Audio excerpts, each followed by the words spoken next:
Армысыздар құрметті көрермендер. Елімізде құмшекер бірнеше апта қатарынан қымбаттап жатыр. Алдағы уақытта қант бағасы қалай құбылуы мүмкін? Елімізде тапшылық болмай ма?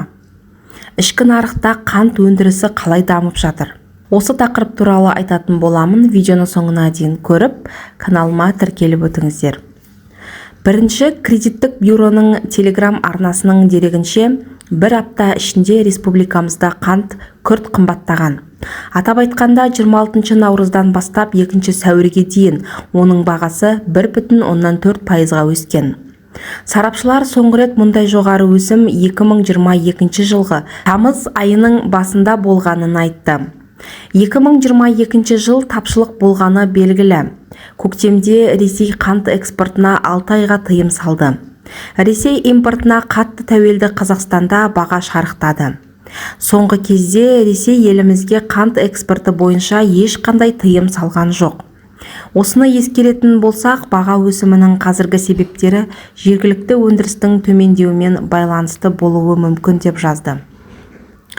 Сарапшылар қант 7 апта қатарынан қымбаттап жатқанын атап көрсетеді. Орташа өсу қарқыны 0,7% маңайында. Осыған дейін қант бағасы шамамен 70 апта қатарынан арзандаған. Қант бағасының болжамды өсімі туралы былтырғы жазда айтылды.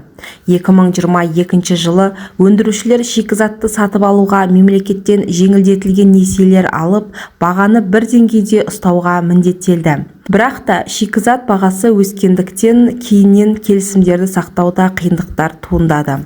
Қазақстанның қант, тамақ және қайта өңдеу өнеркәсібі қауымдастығы президенті Айжан Наурызғалиеваның айтуынша, қазір баға қалай өзгеретінін болжау қиын. Бүгінде тапшылық жоқ, қант сатылымда бар. Елімізге Ресей Федерациясынан қанттың көп көлемі түскенін ескерсек, тапшылық болмайды деген ойдамын.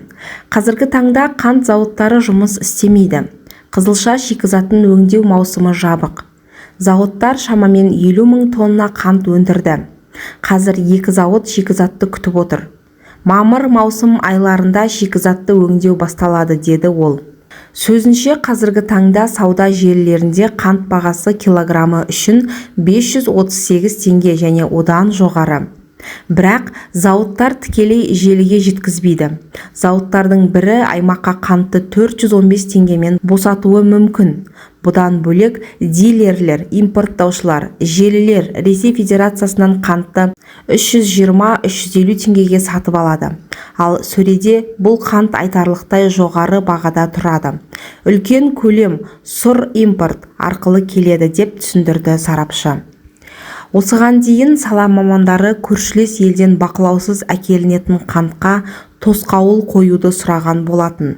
Жалпы алғанда елімізде 4 қант өңдейтін зауыт бар. Олар Жамбыл және Алматы облыстарында орналасқан.